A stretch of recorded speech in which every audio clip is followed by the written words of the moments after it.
आप सुन रहे हैं कुकू एफएम पर नेपोलियन हिल द्वारा लिखी किताब सक्सेस लिमिटलेस और मैं हूं नितिन शर्मा। कुकू एफएम सुने जो मन चाहे। सक्सेस लिमिटलेस, असीम सफलता के अद्भुत नियम। Napoleon Hill. मेरी बात। लगभग 30 साल पहले गुनसालोस नाम के एक युवा पादरी थे जिन्होंने शिकागो के समाचार पत्रों में ये घोषणा की थी कि आने वाले रविवार को सुबह वो एक व्याख्यान देंगे जिसका शीर्षक होगा, मेरे पास $1 मिलियन होते तो मैं क्या करता। इस घोषणा की ओर पैकिंग हाउस के अमीर कारोबारी फिलिप डी आर्मर का ध्यान गया और उन्होंने फैसला किया कि वो उपदेश को सुनने जाएंगे। अपने व्याख्यान में डॉक्टर गुनसालोस ने एक भव्य प्रौद्योगिकी शिक्षण संस्थान की तस्वीर सामने रखी जहां युवकों युवतियों को सैद्धांतिक तरीके से नहीं बल्कि सोचने की क्षमता विकसित कर जीवन में सफलता प्राप्त करने की शिक्षा दी जाएगी, जहां उन्हें करो और सीखो पढ़ाया जाएगा। युवा पादरी ने कहा, यदि मेरे पास $1 मिलियन होते तो मैं ऐसा ही एक स्कूल खोलता। व्याख्यान जब समाप्त हुआ तब मिस्टर आर्मर किनारे के रास्ते से होते हुए मंच तक आए और अपना परिचय देते हुए कहा, नवयुवक, मुझे लगता है कि तुमने जो कुछ कहा उसे कर सकते हो और तुम कल सुबह मेरे दफ्तर आ जाओ तो मैं तुम्हें तुम्हारी जरूरत के लिए $1 मिलियन दे दूंगा। उन लोगों के लिए पूंजी की कमी नहीं होती जो उसके उपयोग के लिए व्यवहारिक योजनाएं बना सकते हैं। यहीं से आर्मर इंस्टीट्यूट ऑफ टेक्नोलॉजी की शुरुआत हुई जो इस देश के सबसे व्यवहारिक शिक्षण संस्थानों में से एक था। इस संस्थान का जन्म एक युवक की कल्पना से हुआ जिसके बारे में उस समुदाय के सिवाय और कोई भी नहीं जान पाता, जिसके बीच वो उपदेश दिया करता था। अगर उसमें कल्पना शक्ति और फिलिप डी आर्मर से मिली पूंजी नहीं होती, प्रत्येक बड़ी रेल परियोजना और प्रत्येक सफल वित्तीय संस्थान के साथ ही अगर विशालकाय व्यावसायिक उपक्रम और महान आविष्कार की शुरुआत किसी न किसी एक व्यक्ति की कल्पना से हुई है।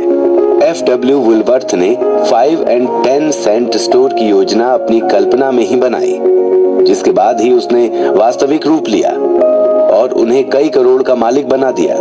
थॉमस ए एडिसन ने टेलीफोन और चलचित्र कैमरा बनाया तथा बिजली के बल्ब समेत अनेक उपयोगी आविष्कार किए।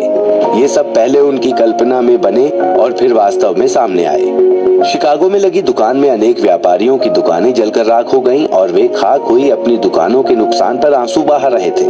उनमें से कई ने दूसरे शहरों में जाकर एक नई शुरुआत करने का फैसला किया। उन्हीं में से एक मार्शल फील्ड भी थे जिन्होंने अपनी कल्पना में दुनिया के सबसे बड़े रिटेल स्टोर को देखा, वो भी उसी स्थान पर जहां कभी उनकी पुरानी दुकान हुआ करती थी, जो उस वक्त सुलगती लकड़ियों के राख से ज्यादा कुछ नहीं थी। उनका वो स्टोर हकीकत बन गया। ऐसे नौजवान या नवयुवतियां किस्मत वाले होते हैं जो अपने जीवन की शुरुआत में ही कल्पना शक्ति का उपयोग करना सीख लेते हैं, वो भी इस युग में जहां अवसरों की कमी नहीं है। कल्पना दिमाग का वो क्षेत्र है जिसे बनाया, संवारा और उपयोग से विस्तार दिया जा सकता है। अगर ये सच नहीं होता तो सफलता के 15 नियमों का ये कोर्स कभी तैयार ही नहीं हो पाता, क्योंकि इसकी अवधारणा सबसे पहले लेखक की कल्पना में बनी। जब विचार का एक छोटा सा बीज दिवंगत एंड्रयू कार्नेगी के संयोग से कही गई एक बात से पड़ गया था। आप जहां कहीं भी हो, कोई भी क्यों ना हो, किसी भी पेशे को अपनाकर चाहे कुछ भी क्यों न बन गए हों, आपके पास अपनी उपयोगिता को बढ़ाने की गुंजाइश होती है और अपनी कल्पना को विकसित करने के साथ ही उसका उपयोग कर आप और अधिक योगदान दे सकते हैं। इस दुनिया में सफलता हमेशा ही व्यक्तिगत प्रयास से मिलती है। फिर भी आपको लगता है कि दूसरों के सहयोग के बिना आप सफल हो सकते हैं, तो आप मात्र अपने आप को धोखे में रख रहे हैं। व्यक्तिगत प्रयास से सफलता वहीं तक मिलती है जहां तक कोई स्त्री या पुरुष मन में ये निश्चय करता या करती है कि उसे क्या चाहिए। इसके लिए कल्पना का उपयोग करना पड़ता है। इसके बाद कुशलता और चतुराई से दूसरों को सहयोग करने के लिए राजी करने पर ही सफलता मिलती है। इससे पहले कि आप दूसरों का सहयोग निश्चित करें, नहीं, इससे पहले कि आपको दूसरों से सहयोग की उम्मीद करने का अधिकार मिले, आपको उनके साथ सहयोग करने की अपनी इच्छा प्रकट करनी ही होगी। इस कारण ही इस कोर्स के 8वें अध्याय मिलने वाले पैसे से अधिक करने की आदत पर आपको गंभीरता और समझदारी से ध्यान देना होगा।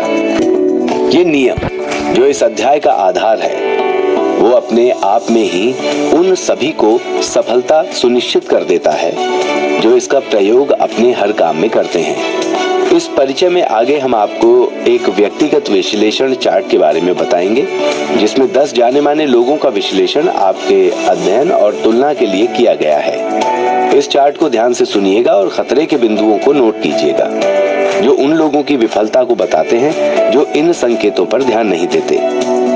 जिन 10 लोगों का विश्लेषण किया गया है उनमें से 8 सफल हुए जबकि 2 को विफल माना जा सकता है। उन कारणों का अध्ययन ध्यान से करें जिनके चलते ये 2 लोग विफल हो गए।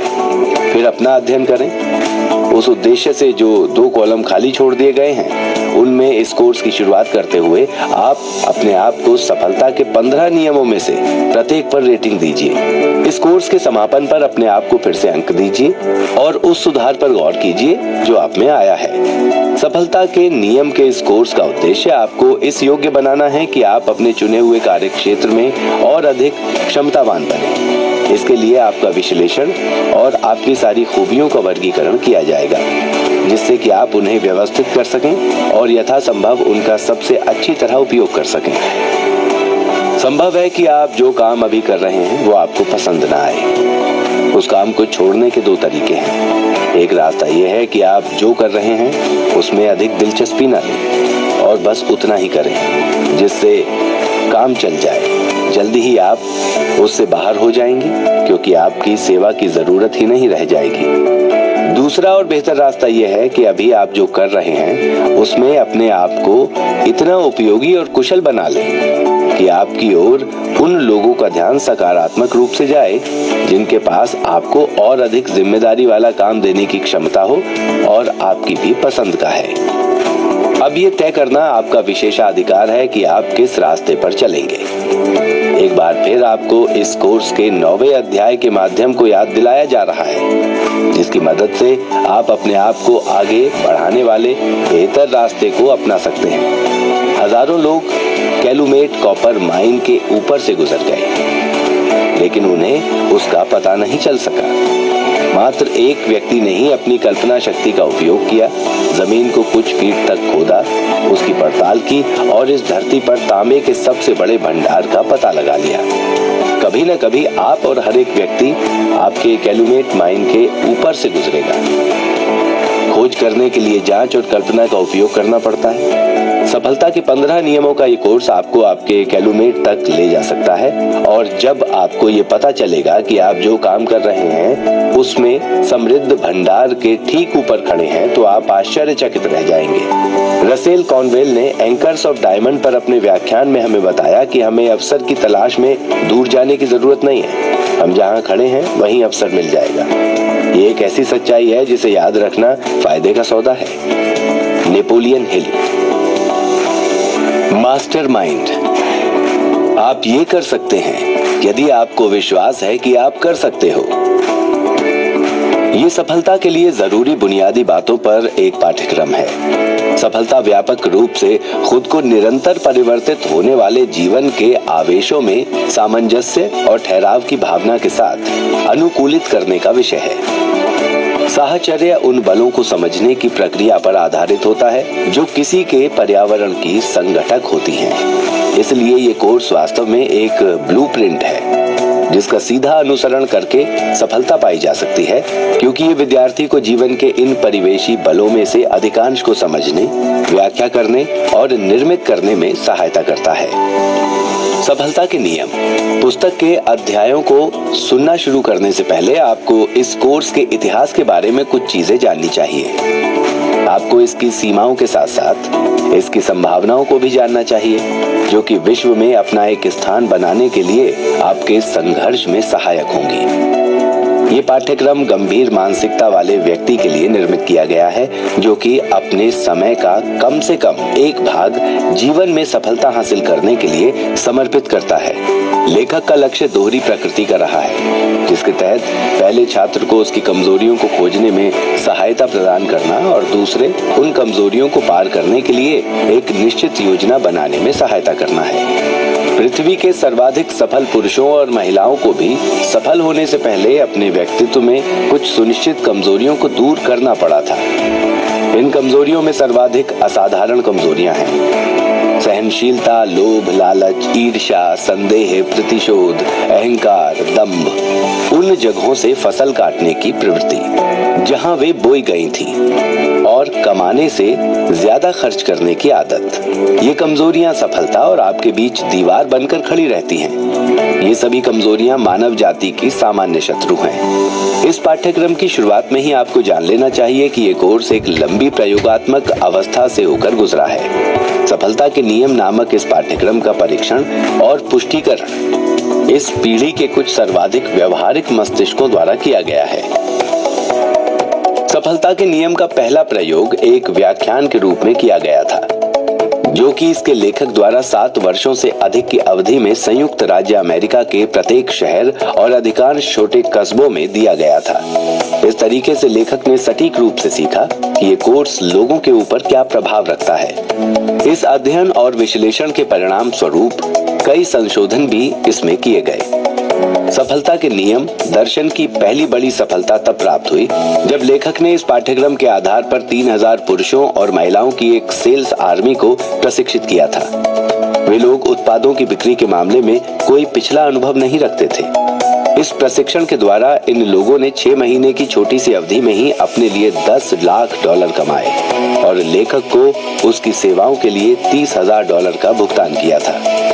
केंटन, ओहियो डेली न्यूज के पूर्व प्रकाशक डॉन आर मेलेट ने सफलता के नियम कोर्स पर अपना ध्यान दिया और लेखक के साथ एक पार्टनरशिप की। वे केंटन डेली न्यूज से इस्तीफा देने की शुरुआत कर रहे थे और लेखक के व्यापार प्रबंधन की जिम्मेदारी लेना चाहते थे, किंतु 16 जुलाई 1926 को उनकी हत्या कर दी गई थी।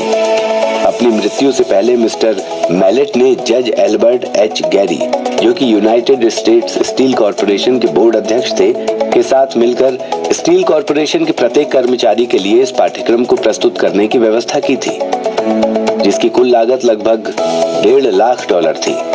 ये योजना जज गैरी की मृत्यु के कारण अमल में नहीं आ पाई, लेकिन इससे ये साबित हो गया कि सफलता के नियम के लेखक ने एक टिकाऊ प्रकृति की शैक्षणिक योजना निर्मित की थी।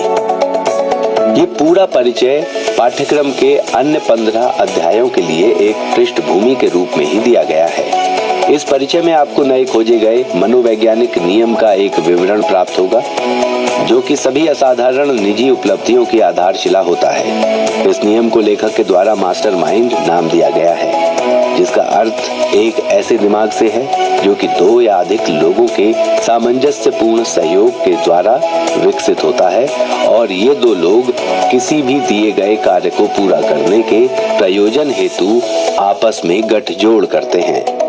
यदि आप उत्पादों की बिक्री के व्यापार में शामिल हैं, तो आप अपने दैनिक कार्य में मास्टरमाइंड के नियम का लाभकारी परीक्षण कर सकते हैं। 6 या 7 सेल्समैनों का एक समूह इस नियम का प्रभावी उपयोग करके अपनी बिक्री को अविश्वसनीय अनुपातों में बढ़ा सकता है। जीवन बीमा को पृथ्वी पर बिक्री की सबसे कठिन चीज माना जाता है। इस तथ्य के बावजूद प्रूडेंशियल लाइफ इंश्योरेंस कंपनी के लिए काम करने वाले लोगों के एक छोटे से समूह ने मास्टरमाइंड नियम का परीक्षण करने के उद्देश्य से एक छोटा सा मित्रवत समूह बनाया था। इस परीक्षण का नतीजा ये रहा कि समूह के प्रत्येक व्यक्ति ने पहले 3 महीनों में ही इतने अधिक बीमे किए थे, जो कि वे पूरे पिछले वर्ष में भी नहीं कर पाए थे। यही बात जीवन बीमा के अलावा अन्य चीजों की बिक्री तथा दूसरी अधिक भौतिक सेवाओं को प्रदान करने में लगे सेल्समैनों के बाकी समूहों के संबंध में भी कही जा सकती है। एक व्यापार के पीछे उन व्यक्तित्वों का आधार होता है जो कि उस व्यापार की सफलता के उपाय का निर्धारण करते हैं। संयुक्त राज्य अमेरिका के किसी भी बड़े शहर में कोई भी आदमी समान प्रकृति और समान मूल्य की चीजों को कई सारे स्टोरों से खरीद सकता है। फिर भी आप पाएंगे कि एक असाधारण स्टोर हमेशा होता है जो अन्य स्टोरों की तुलना में अधिक व्यापार करता है। इसका कारण यही है कि ऐसे स्टोर के पीछे एक ऐसा व्यक्ति या व्यक्ति समूह होता है जो लोगों के संपर्क में आने वाले व्यक्तित्वों के रूप में खुद को पेश करता है। जीवन बीमा को एक वैज्ञानिक आधार पर इस तरीके से घटाया गया है कि बीमा की लागत में ज्यादा अंतर नहीं होता है और अधिकांश कंपनियों के बीमा की दर लगभग समान ही होती है। फिर भी सैकड़ों बीमा कंपनियां बहुत कम व्यापार कर पाती हैं, जबकि संयुक्त राज्य अमेरिका की कुछ गिनी चुनी कंपनियां बीमा के व्यापार का अधिकांश भाग हासिल कर लेती हैं। क्यों? प्रत्येक 100 में से 99 लोग जो जीवन बीमा पॉलिसी खरीदते हैं ये नहीं जानते कि उनकी पॉलिसियों में क्या है। वे वास्तव में जो खरीदते हैं वो किसी पुरुष या महिला का आकर्षक व्यक्तित्व खरीदते हैं जो कि इस प्रकार के व्यक्तित्व को करने का महत्व जानती है। जीवन में आपका कार्य, व्यापार या कम से कम इसका सर्वाधिक महत्वपूर्ण भाग सफलता हासिल करता है। सफलता के 15 नियमों पर आधारित इस कोर्स में सफलता का अर्थ है किसी दूसरे व्यक्ति के अधिकारों का उल्लंघन किए बिना अपने सुनिश्चित मुख्य लक्ष्य को हासिल करना। जीवन में आपका प्रमुख लक्ष्य कुछ भी हो, आप इसे बहुत ही कम कठिनाइयों के साथ हासिल कर लेंगे। यदि आपने ये सीख लिया है कि एक आकर्षक और सुखद व्यक्तित्व का संवर्धन कैसे करना है और दूसरों से ईर्ष्या या संघर्ष किए बिना खुद का दूसरों के साथ गठजोड़ करने की उत्कृष्ट कला कैसे सीखनी है। जीवन की सबसे बड़ी समस्याओं में से एक है दूसरों के साथ सामंजस्यपूर्ण बातचीत की कला को सीखना।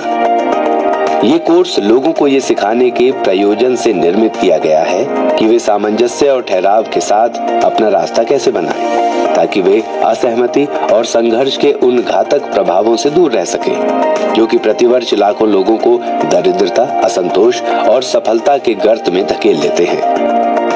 आप अपने जीवन में असाधारण सफलता को शक्ति के बिना नहीं प्राप्त कर सकते और पर्याप्त व्यक्तित्व के बिना आप कभी शक्ति नहीं हासिल कर सकते। एक पर्याप्त व्यक्तित्व के द्वारा ही आप दूसरे लोगों को एक सामंजस्यपूर्ण भाव के साथ खुद का सहयोग करने के लिए प्रभावी कर सकते हैं। ये कोर्स चरणबद्ध रूप से दर्शाता है कि इस प्रकार के व्यक्तित्व का विकास कैसे किया जा सकता है। आगे अध्यायवार उन चीजों के बारे में बताया गया है जिन्हें आप सफलता के 15 नियमों से प्राप्त करने की आशा करते हैं। एक सुनिश्चित मुख्य लक्ष्य। ये अध्याय आपको सिखाएगा कि आप लक्ष्यहीनता से कैसे दूर रहें और अपने दिमाग व दिल को एक सोचे समझे एवं सुनिश्चित लक्ष्य पर कैसे केंद्रित और स्थिर करें। आत्मविश्वास। यह अध्याय आपको उन 6 बुनियादी डरों से निपटने की विशेषज्ञता प्रदान करेगा जो कि प्रत्येक व्यक्ति को अभिशापित करते हैं। इनमें शामिल हैं गरीबी का डर, खराब स्वास्थ्य का डर, वृद्धावस्था का डर, आलोचना का डर, किसी का प्यार खोने का डर और मृत्यु का डर। यह अध्याय आपको सिखाएगा कि अहंकार और वास्तविक आत्मविश्वास जो कि सुनिश्चित और प्रयोज्य ज्ञान पर आधारित होता है के बीच क्या अंतर होता है। बचत की आदत। यह अध्याय आपको दर्शाएगा कि आप अपनी आय को व्यवस्थित रूप से इस प्रकार वितरित करें ताकि आपकी आय का एक सुनिश्चित प्रतिशत धीरे धीरे संचित होता रहे और इस प्रकार आपकी निजी शक्ति के सर्वाधिक ज्ञात स्रोतों में से एक का निर्माण हो सके। ज्ञान की बचत किए बिना कोई भी अपने जीवन में सफल नहीं हो सकता है। इस नियम का कोई अपवाद नहीं है और कोई भी इससे बचकर नहीं निकल सकता है। 4. पहल और नेतृत्व। यह अध्याय आपको बताएगा कि अपने उद्यम के चयनित क्षेत्र में आप एक अनुयायी या अनुसरणकर्ता की बजाय एक नेता कैसे बने। यह आपके भीतर नेतृत्व की सहज प्रवृत्ति विकसित करेगा। कल्पना शक्ति। यह अध्याय आपके मन को प्रेरित करेगा ताकि आप नए विचारों को उत्पन्न कर सकें और ऐसी नई योजनाओं का विकास कर सकें जो कि आपके सुनिश्चित मुख्य लक्ष्य को प्राप्त करने में सहायक हो। ये पाठ आपको पुराने पत्थरों से नए घर बनाने का तरीका सिखाएगा और आप इसके द्वारा पुराने विचारों से ही नए विचारों का निर्माण करना तथा उनका नया उपयोग करना सीखेंगे। 6. उत्साह।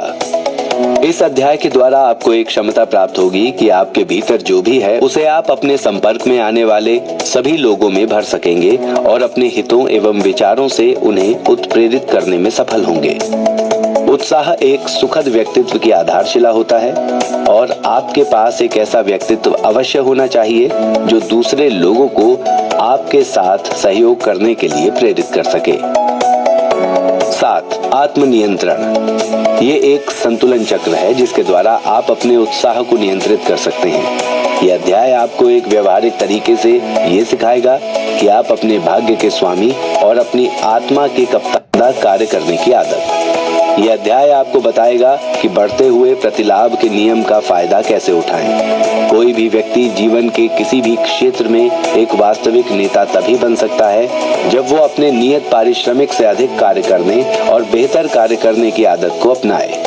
9. सुखद व्यक्तित्व। ये एक आधारशिला है जिस पर आप अपने प्रयासों की लाठी को टिका सकते हैं। यह आपको बाधाओं के पहाड़ों को बुद्धिमानी से हटाने की क्षमता प्रदान करता है। यह आपको सिखाएगा कि आप अपने व्यक्तित्व को कैसे रूपांतरित करें ताकि आप खुद को किसी भी परिवेश या किसी भी अन्य दूसरे व्यक्तित्व के साथ अनुकूलित कर सकें। 10.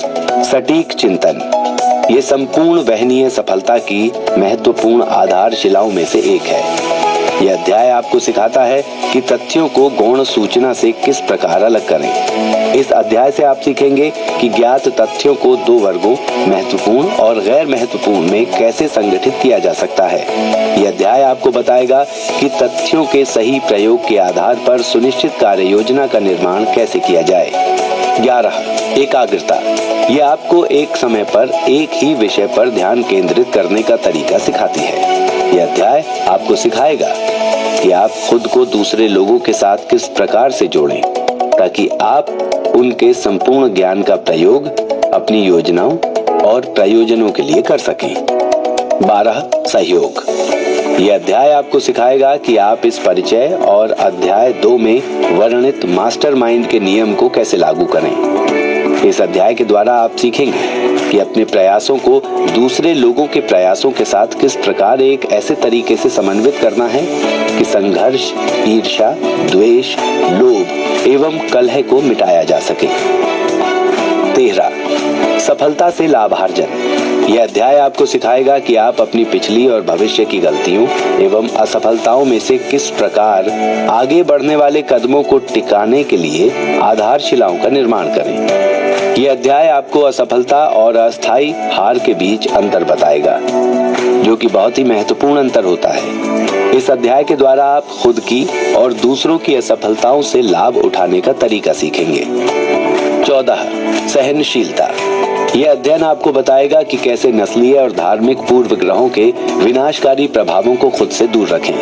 ये पूर्व ग्रह व्यक्ति के दिमाग को जहरीला बना देते हैं और जांच, परीक्षण एवं तर्क के लिए दिमाग के दरवाजे बंद कर देते हैं। यह अध्याय सटीक चिंतन नामक अध्याय का जुड़वां भाई है, क्योंकि सहनशीलता को अपनाए बिना कोई भी सटीक चिंतक नहीं बन सकता है।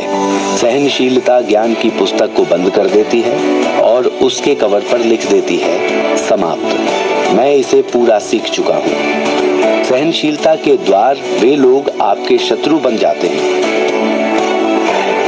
जिन्हें आपका मित्र होना चाहिए। ये अवसर को नष्ट कर देती है और मन में संदेह, अविश्वास व पूर्व ग्रह भर देती है। 15.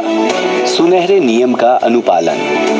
यह अध्याय आपको सिखाएगा कि मानव आचार के इस महान सार्वभौमिक नियम का प्रयोग एक ऐसे तरीके से किस प्रकार करें कि आप आसानी से किसी भी व्यक्ति या व्यक्ति समूह से साहचर्यपूर्ण सहयोग प्राप्त कर सकें। ये पाठ किसी भी धर्म या पंथवाद से संबंध नहीं रखता है और न ही इस पाठ्यक्रम का कोई और अध्याय किसी धार्मिक मत के प्रति झुकाव रखता है।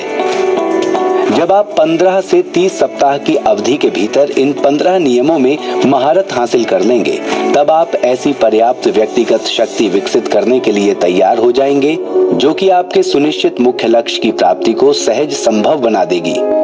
आपको इन नियमों को उन लोगों को भी सिखाना शुरू कर देना चाहिए जिनमें आप सर्वाधिक रुचि रखते हैं। आप अपनी युवा संतानों के मन में सफलता के इन 15 नियमों को इस प्रकार से स्थिर कर सकते हैं कि ये शिक्षण उनके पूरे जीवन प्रवाह को परिवर्तित कर देगा। मानवीय प्रयास के 3 मूलभूत उद्देश्यों में से एक है शक्ति। शक्ति की 2 श्रेणियां हैं, शक्ति की एक श्रेणी प्राकृतिक भौतिक नियमों के समन्वय द्वारा विकसित होती है और इसकी दूसरी श्रेणी ज्ञान को संगठित व वर्गीकृत करके विकसित की जाती है। संगठित ज्ञान के द्वारा विकसित होने वाली शक्ति अधिक महत्वपूर्ण होती है, क्योंकि ये व्यक्ति को एक ऐसा औजार प्राप्त करती है जिसके द्वारा वो शक्ति के दूसरे रूप का रूपांतरण, पुनः निर्देशन और कुछ सीमा तक दोहन एवं उपयोग कर सकता है। ज्ञान एकत्रित करने की दो प्रमुख विधियां हैं। एक विधि के अंतर्गत दूसरे लोगों द्वारा संगठित तथ्यों का अध्ययन, वर्गीकरण और आत्मसातीकरण किया जाता है, जबकि दूसरी विधि के द्वारा ही तथ्यों को एकत्र, संगठित और वर्गीकृत किया जाता है। दूसरी विधि को सामान्यतः निजी अनुभव कहा जाता है। इस अध्याय का सरोकार मुख्य रूप से उन तथ्यों और आंकड़ों का अध्ययन करने के तरीकों व साधनों से है जिन्हें दूसरे लोगों द्वारा इकट्ठा और वर्गीकृत किया गया है। सभ्यता के रूप में ज्ञान उन्नति की अवस्था वास्तव में मानव जाति द्वारा संचित ज्ञान का मापन ही है। ये ज्ञान दो श्रेणियों में मौजूद है, मानसिक और भौतिक। अध्ययन, विश्लेषण और सटीक मापन के द्वारा मानव ने ब्रह्मांड के उस भौतिक पक्ष की विशालता को खोजा है जो कि उपग्रहों, सूर्यों और तारों के द्वारा दर्शाया जाता है। इनमें से कुछ तो हमारी पृथ्वी के लाखों गुना बड़े आकार के हैं। दूसरी ओर मानव के उन भौतिक रूपों की सूक्ष्मता को भी खोजा है जो कि ब्रह्मांड का संगठन करते हैं। इनमें 8 विषम भौतिक तत्वों से लेकर अणु, परमाणु और सबसे छोटे कण इलेक्ट्रॉन तक शामिल हैं। एक इलेक्ट्रॉन को देखा नहीं जा सकता है, लेकिन ये एक सकारात्मक या नकारात्मक बल का एक केंद्र होता है। इलेक्ट्रॉन भौतिक प्रकृति की प्रत्येक चीज का आरंभ है।